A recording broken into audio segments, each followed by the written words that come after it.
Meninos, boa tarde. Espero que todos estejam bem e que vocês tenham atenção para esse novo material.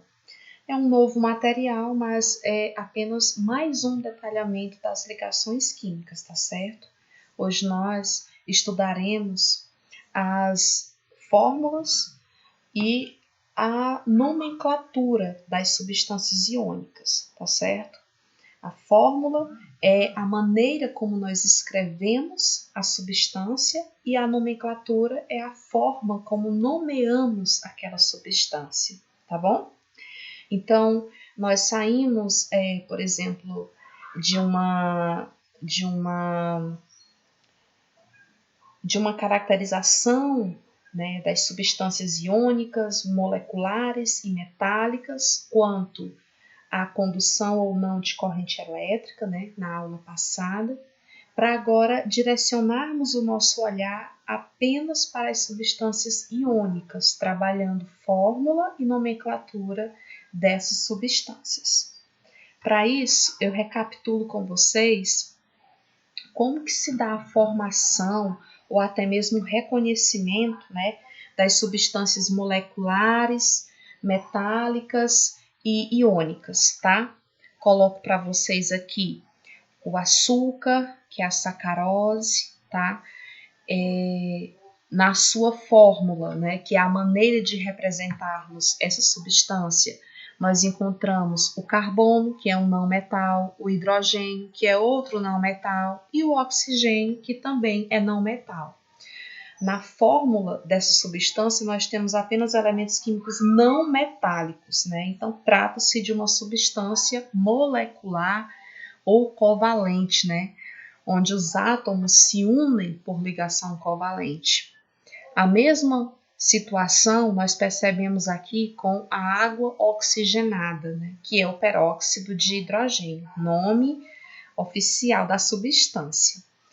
Essa fórmula apresenta apenas elementos químicos não metálicos, então é uma substância molecular de ligação covalente. Do outro lado, nós temos um troféu de ouro, né, representando aí as substâncias metálicas, né, que são a representação, né, dos íons metálicos unidos, né? Esses átomos, né, que se ligam por conta dos elétrons livres, né, em uma nuvem ou um mar de elétrons, como nós costumamos definir. Então, são esses elétrons livres nos elementos químicos metálicos, né, que se unem formando uma substância metálica. E, por fim, representando as substâncias iônicas, o cloreto de sódio, que é o NaCl, onde você percebe na fórmula um elemento químico metálico, que é o sódio, e um elemento químico não metálico, que é o cloro. Então, se trata de uma ligação iônica. Nesse próximo slide, eu coloco para vocês especificamente a representação de um letreiro, né, com a palavra neon, que são aqueles letreiros, né, luminosos que a gente está acostumado a ver em propagandas e tudo mais, né. Esses letreiros, eles são preenchidos pelo gás neônio, tá certo? Por isso que são luzes de neon, o termo que se utiliza. Detalhe, o gás neônio, ele é um gás nobre, então ele vai estar de forma isolada, ele não vai estar ligado a nenhum outro elemento químico. Então, o que preenche, né, esses letreiros são, né, os átomos, né, do gás neônio de forma isolada, sem estar ligado a nenhum outro átomo de nenhum outro elemento químico. Por quê?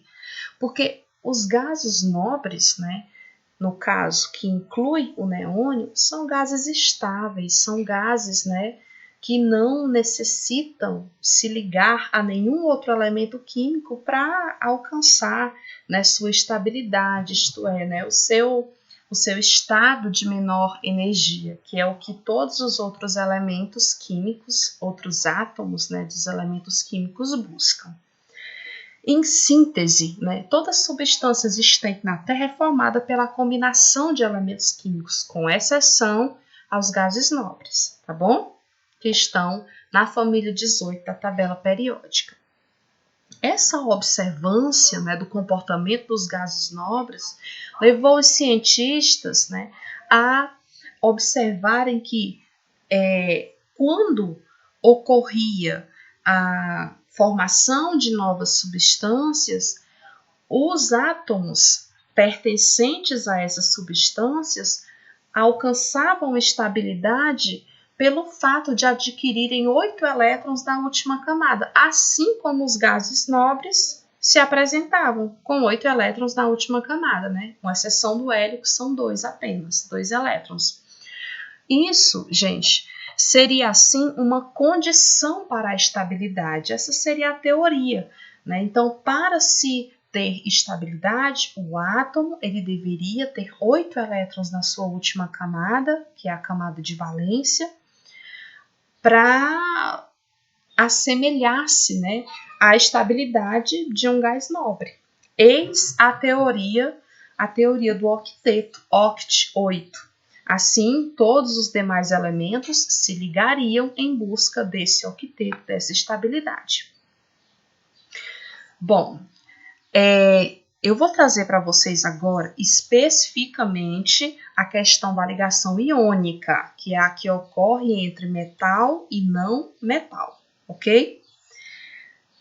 É uma forma da gente fazer o reconhecimento, né, de metal e de não metal, analisarmos o conjunto da tabela periódica. Primeiro, a gente entender que a grande maioria dos elementos químicos na tabela tem caráter metálico e uma pequena parte tem caráter não metálico.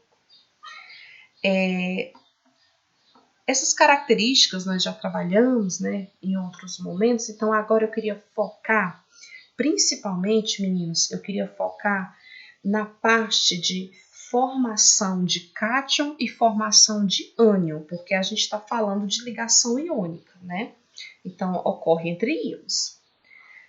Nós vamos direcionar nosso olhar agora para as famílias dos elementos químicos que nós conhecemos como representativos. Que famílias são essas, professora? Família 1, família 2, e aí você vai saltar a tabela, né, que são aquele bloco, né, de elementos do meio, metais de transição, você vai saltar esse bloco e vai para a família 13, 14, 15, 16, 17 e 18. Então, essas famílias que eu narrei para vocês, 1, 2, 13, 14, 15, 16, 17 e 18, são elementos que nós chamamos representativos, que têm comportamentos, né, mais fáceis de ser até mesmo compreendido, tá bom? Didaticamente. E aí tem um detalhe importantíssimo nesses elementos químicos representativos, é que pelo número da família dá para eu saber quantos elétrons tem na camada de valência daquele átomo. Exemplo, na família 1, todos os elementos que tem na família 1 possuem um elétron na última camada. Família 2, todos os elétrons, todos os elementos da família 2 possuem 2 elétrons na camada de valência. Família 13, 3 elétrons na camada de valência. Família 14, 4 elétrons. Família 15, 5 elétrons. Família 16, 6 elétrons. Até a família 18, que são 8 elétrons na última camada, que são os gases nobres. Como a ligação iônica ocorre entre metal e não metal, essas combinações vão ocorrer entre as famílias metálicas e as famílias não metálicas, tá bom? E a busca do octeto vai se dar pela perda ou pelo ganho de elétrons. Coloco para vocês agora um elemento da família 1, que é o sódio, número atômico 11, então ele tem 11 elétrons. Distribuindo o sódio nas camadas eletrônicas, esses 11 elétrons, nós temos 2 elétrons na primeira camada, que é a camada K, 8 elétrons na próxima camada, que é o máximo que ela pode comportar. Até aqui nós já gastamos 10 elétrons dos 11 do sódio, faltando apenas mais um para distribuir, que no caso vai para a próxima camada, que é a camada M. Gente, se eu tenho um elétron na última camada, é muito difícil eu conseguir 7 para completar o octeto. Então, todos os elementos da família 1, gente, como eles só vão ter um elétron na última camada, a tendência deles é o quê? Perder esse único elétron. Porque perdendo esse único elétron, a camada de valência deles, ou seja, a última camada, passa a ser a L. E na camada L, eles têm o octeto completo. Então, resumindo, a tendência dos elementos da família 1 é perder o único elétron que eles têm, tá certo? Para adquirir o octeto. E perdendo, eles ficam sendo um cátion. E eu represento o cátion com o sinal de mais, tá bom? O sinal de mais indicando a perda de um elétron. A mesma coisa ocorre na família 2. A família 2 vai ter 2 elétrons na última camada dos seus elementos químicos. A tendência também será o quê? Perder esses 2 elétrons para que a última camada seja o octeto completo. No caso, a perda de 2 implica na formação de um cátion 2+. Então, todos os elementos da família 2 vão formar cátions, vão perder 2 elétrons. Família 13. A família 13 vai ter 3 elétrons na sua última camada. A tendência também dessa família é o que, galera? Perder esses 3 elétrons. Porque é mais fácil perder do que conseguir, perder 3 do que conseguir 5. Perdendo 3, a última camada deles passa a ser a L, que também tem o octeto completo. E assim eles formam cátions 3+, ou seja, perderam 3 elétrons. Família 15. Na família 15, eles vão ter 5 elétrons na última camada, gente. Tendo 5 elétrons na última camada, eles se tornam mais propensos a ganharem 3 elétrons para completar o octeto. É mais fácil para os elementos da família 15 ganharem, porque eles só precisam mais de 3 elétrons, tá bom?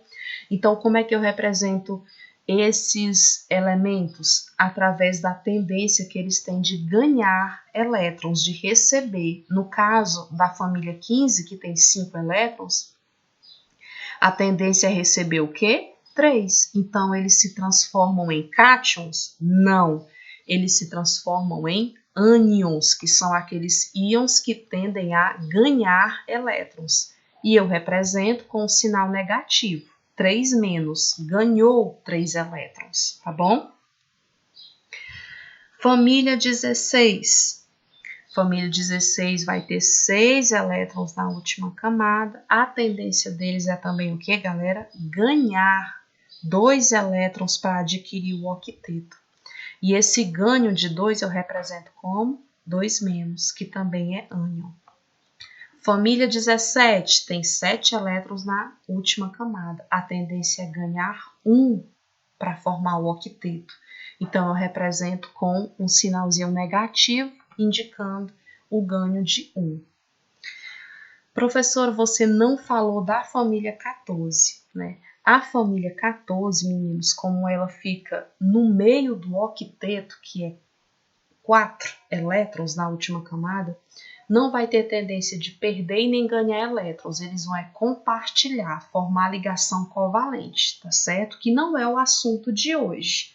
O nosso assunto é ligação iônica, que é a ligação que vai ocorrer entre quem? Metais e não metais. Quem são geralmente os metais, professora, dos elementos representativos? São os da família 1, da família 2 e da família 13, com a tendência de quê? Perder elétrons, perder 1, perder 2 e perder 3. Quem são os não metais? Os não metais vão estar na família 15, 16 e 17. A tendência deles é de quê? Ganhar. Ganhar quantos? Ganhar o quanto precisar para completar o octeto. No caso da família 15, ganhar 3. Na família 16, ganhar 2. E na família 17, ganhar 1. Ok? Então, é sobre essa base, né, que nós vamos ter as ligações iônicas através da formação de cátions, que são os que perdem elétrons, os metais, e a formação de ânions, que são os que ganham elétrons, ok? Então, numa ligação iônica, há a transferência de elétrons de um metal para um não metal. O metal sempre perderá elétrons se tornando um cátion e o não metal sempre ganhará elétrons, né, se transformando num ânion. Ok? Agora, coloquei para vocês aqui o esquema do cloreto de sódio e da estrutura de Lewis. Lewis foi um cientista, meninos, que eu já até comentei com vocês, que ele nos ensinou a representar as fórmulas apenas com o número de elétrons que tem na camada de valência. Por exemplo, o sódio. Por ele estar na família 1, ele só vai ter um elétron na camada de valência, então representa aqui com um pontinho. O cloro, como ele está na família 17, ele vai ter 7 elétrons na camada de valência, né? Então represento aqui com 7 pontinhos. Como é que ocorre a transferência de elétrons? Olha, é do que perde para o que tende a ganhar, ok? Então, esse único elétron aqui do sódio, olha, vai ser cedido para o cloro, de forma que o cloro completa o octeto, se transformando num ânion, isso aqui indica que ele ganhou um elétron, e o sódio perde o elétron, se transformando num cátion. Só que lembram que quando ele perde, ele acaba também ficando com o octeto, porque a última camada dele passa a ter 8 elétrons, que é a camada L, tá bom? Fique atento. A ligação iônica é também chamada de eletrovalente, tá certo? E aqui eu coloquei para vocês outro composto iônico, que é o cloreto de magnésio.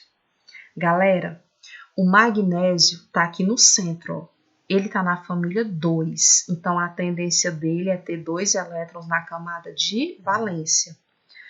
Ele tende a quê? Perder, já que ele tem só 2, a tendência dele é perder. Então, aqui você tem um cloro e aqui você tem outro cloro. Cada cloro desses só tem 7 elétrons na sua última camada, porque eles estão na família 17. O que é que vai acontecer? Como o magnésio, a tendência dele é de perder 2 elétrons, ele vai perder um elétron para esse cloro aqui e vai perder o seu outro elétron para esse cloro aqui, formando então o cloreto de magnésio, tá certo?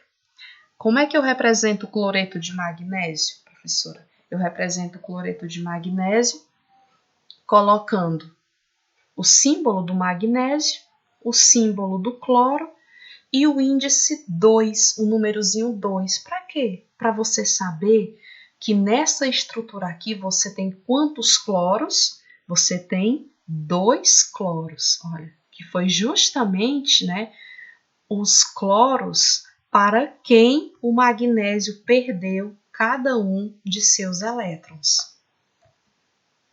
Como é que se